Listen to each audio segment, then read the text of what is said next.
Hey guys, the quick video to show you how to use the stud finder. For this one is a Zircon one-step model 65. I've had this one for about 12 years now and it works really well. What are the features this one also had is also detected any AC wire that is connected behind the wall, so it gives you a warning on it. Okay, so let's try it out.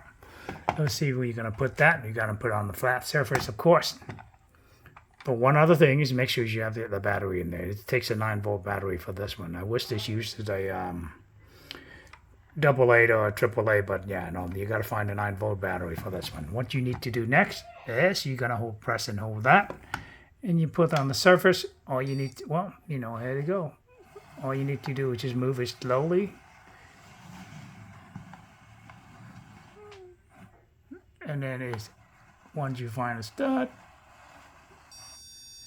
and you find the center one, and it gives you a light up as well, and so you can use a pencil to mark it to let you know that hey, that is the middle of the stud. You know, you can do whatever you need to do there.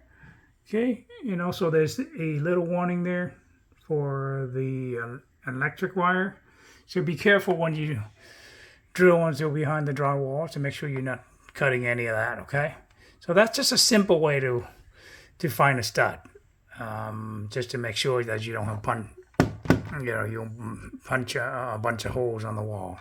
So I always find this is very useful. Okay, it's a quick way to find a stud. All right, I hope you guys like it, and thanks for watching. I'll see you next video.